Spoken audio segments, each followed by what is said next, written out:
feel like I haven't made it very clear on this channel, and the fact that I haven't discussed this yet is kind of crazy, but my favorite film in the entire universe, without a singular doubt, is Coraline. I remember so distinctly watching this film for the first time. I was at my friend Rianne's house and we were choosing a film to watch. I was looking through her DVDs and I saw Coraline, and I knew that it had come out fairly recently. I just hadn't had the chance to watch it yet.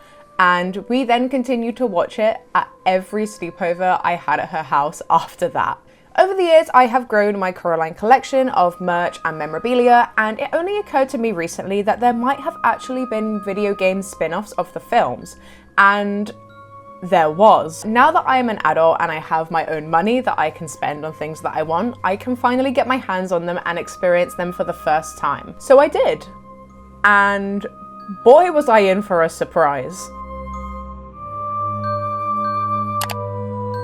Hi, welcome to today's video. My name is Otter. If you have been to my channel before, hi, hello, welcome. It's lovely to see you again. And if you haven't been to my channel before, hi, hello, welcome. It's really lovely to meet you. Today, obviously, we are looking into the Coraline video game, specifically the DS version. For some reason, Coraline has really exploded in popularity since the beginning of TikTok. I think it sort of grew into this really, really big fandom, and now the video games, specifically the PlayStation 2 and Wii version, are so inflated in price, it's actually ridiculous. And I'm convinced that half the ones that are listed online are probably scams. And I've known for a while that I was going to sort of talk about this as a Halloween special for my channel, but after playing, I sort of wanted to talk about it more as I realized what an enigma this game is. But without further ado, let's unlock the tiny, creepy, weird door in our living room and jump on into the Coraline DS game. If you somehow don't know what Coraline is, or God forbid you have never seen the film, Coraline is a 2009 stop-motion animation film produced by Laika. Laika has created a ton of wonderfully strange stop-motion movies that I watch every now and then and are favourites of mine, including Box Trolls, Paranorman, and we don't talk about that one. Coraline is by far one of their most successful projects, and it even had a re-release this summer in cinemas, which I went to watch, of course. Despite what a lot of people think, the idea of Coraline and her story didn't actually come from Laika themselves. It actually originates from the 2002 book under the same name, written by Neil Gaiman. The movie is almost identical. The movie has a more whimsical and fantasy child-friendly feel, and the book, although written for children, is a lot creepier. Like, I went from film to book, and the change in atmosphere and vibe in some of the content is actually terrifying. And whenever I do mention that Coraline is my favourite film, I often hear similar remarks, somewhere along the lines of, oh, the one where the people have button eyes, or oh, that kids film that is way too creepy. To which I almost always proudly respond, yes. And I know it's really, really creepy, and the idea of having buttons sewn into your eyes as like a overall premise, if you're looking at that objectively without looking at the rest of the film, yes, it is terrifying, especially when there's kids involved. But it's also so much more than that, and I think Laika knew that when they chose to turn the source material into a film. I won't go too deep into the plot just because I feel like this video could end up being hours long if I do, but essentially the film is about a young girl who wishes for a more exciting life after she moves.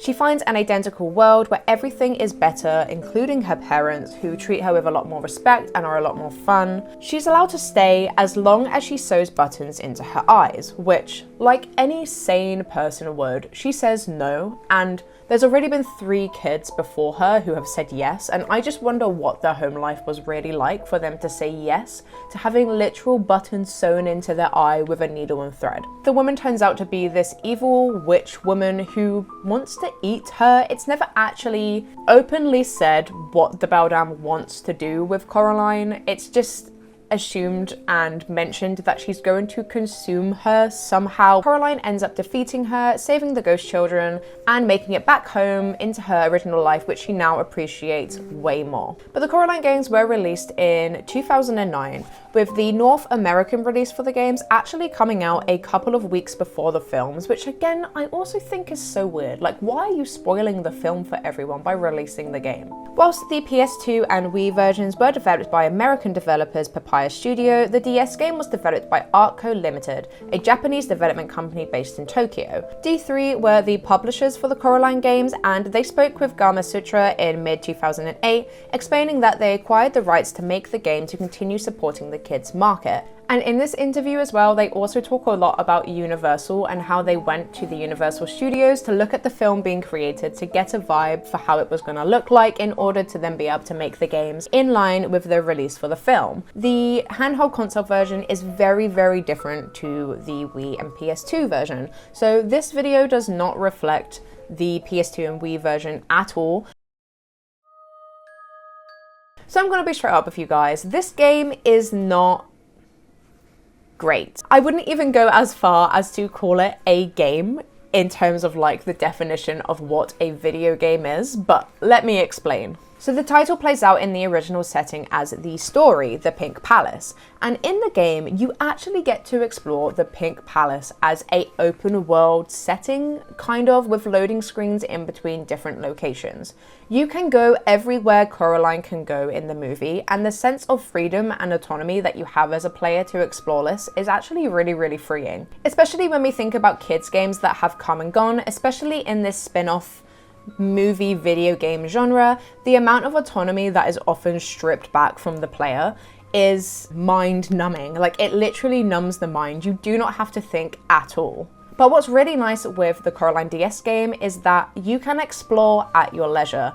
There is no timer, there is no restriction, apart from a couple, but those are all story-based restrictions that reflect accurately what is going on in the plot at the time. And as someone who has watched the film a crazy amount of times, the ability to be able to go in and explore Coraline's world and be able to see these little details that you've picked up from watching the film is so incredible, and it feels like a real fan service that they've taken the time to accurately depict not only the house, but the world surrounding the house. Along with attention to detail that they brought over from the film, I did also really like the UI and the elements that they had on the screen. Specifically, the way that they changed the coloring from when you were in the real world and then when you enter the other world, everything becomes really bright, and this really helps define between where you are and what you're doing and helps set the tone for the new area that you've gone into. For a DS game, it's surprisingly immersive and is one of the highlights of the game for me, as I feel like creating a successfully immersive DS game,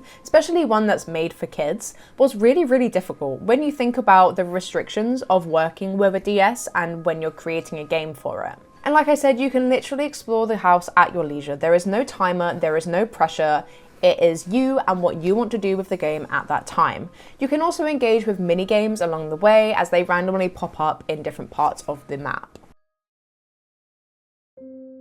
As far as the mini games go though, this is why I'm hesitant to call this title a game. I think whilst playing the Coraline game, I played about 4 actual mini games, like things I would actually class as a mini game. So there are also small interactive parts of the plot and world. For example, you turn the key to open the mini door into the other world, you blow the steam off the top of the teacup when you are visiting Spink and Forcible, and you can also press the switch in the boiler cupboard to like turn off the electrics and mess up the dad's work, which is a really iconic part of the film. And as much as I am appreciative of these small elements being hidden throughout the game, I really, really hope that they are not labeled as mini games, because they last about 5 seconds max and require like 1 tap or movement of the stylus at most. And the mini games that are there are mildly stimulating at best.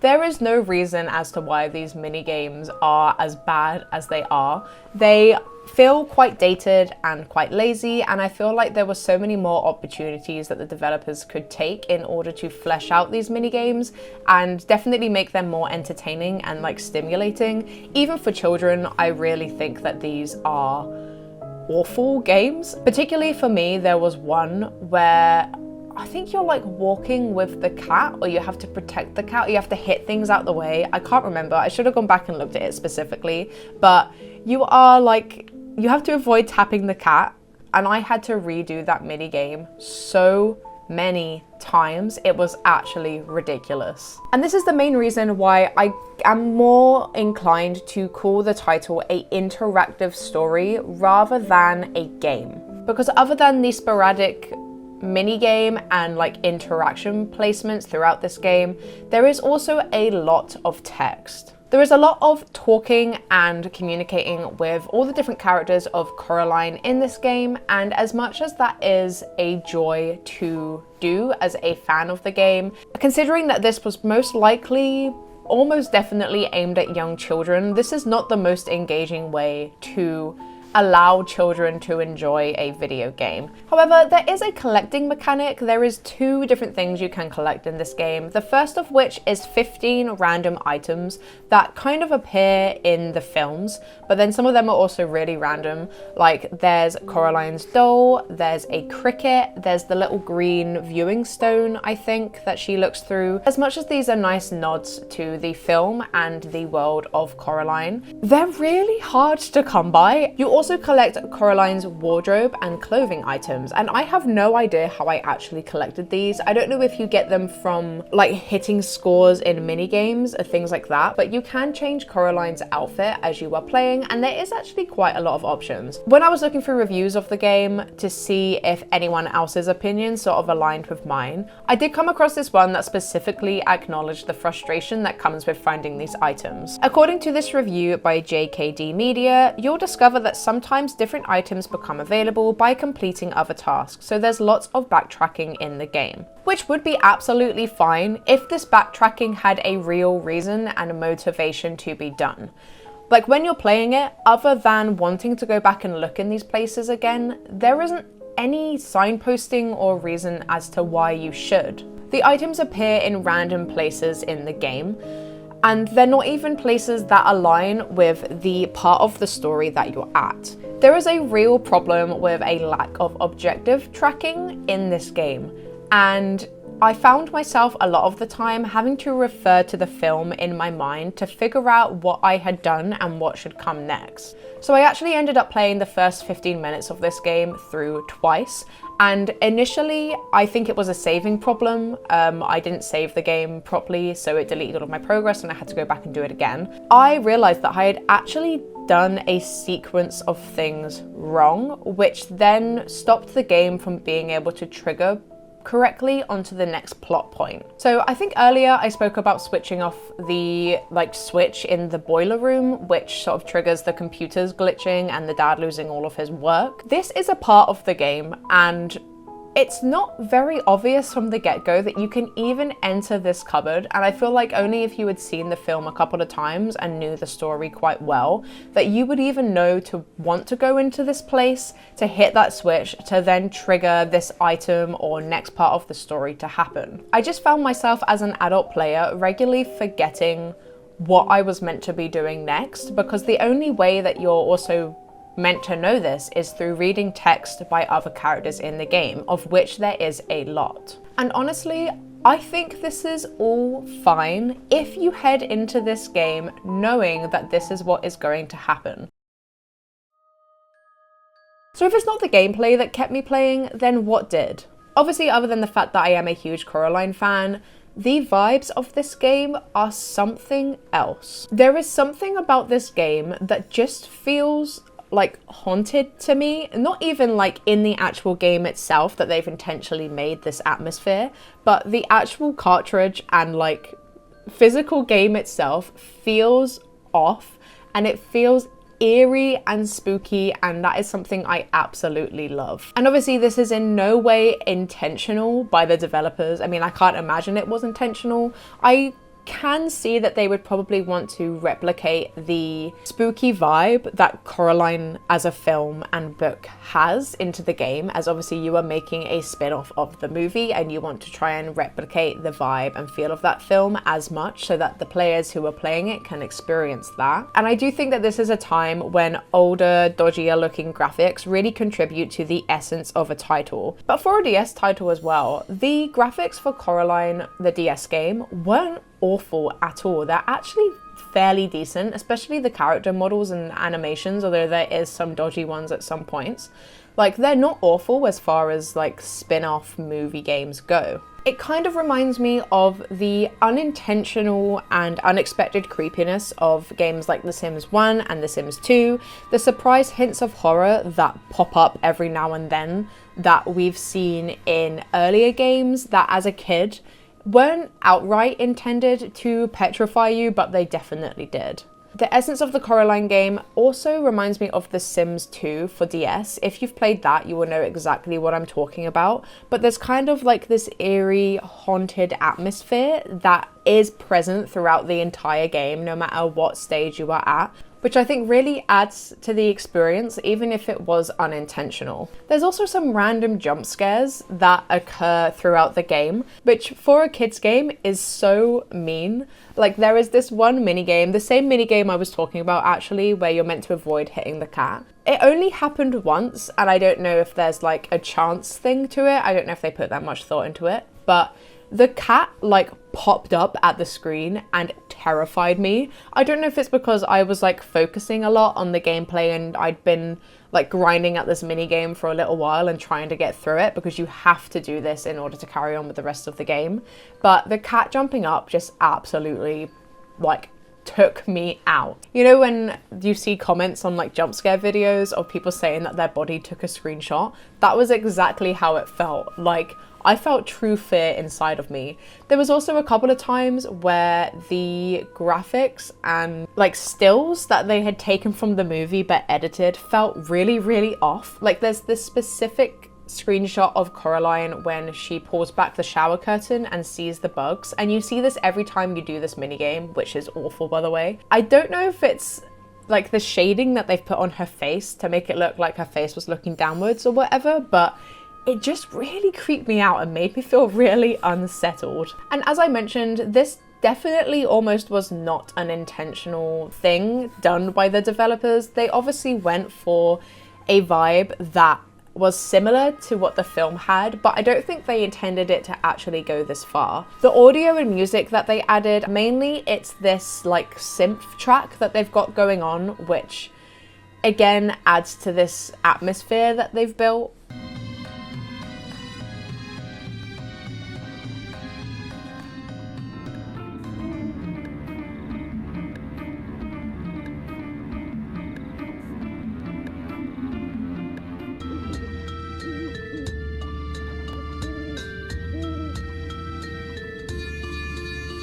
The only disappointing thing is that it does repeat, and the section of it that they repeat again and again gets very repetitive and sort of loses its charm the more you play the game. I do also think that the action of the game definitely does pick up towards the end.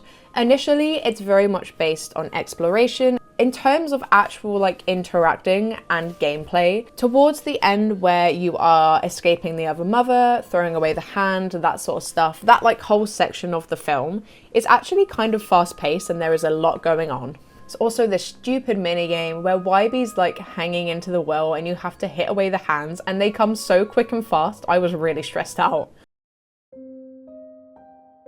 Obviously, as a game in the wider gaming community, this game is nothing special. It's not great, it's not groundbreaking, but I do think it creates a new experience for a player and a fan of Coraline to be able to engage with the source material and film in a new way. So if you are a fan of Coraline or you love a niche game from the 2000s that not a lot of people may have played, you may enjoy playing this game, but if you're looking for something challenging and really engaging, I probably wouldn't suggest this to you. It was really nice to be given the world of Coraline in this format and to be able to explore it at my will.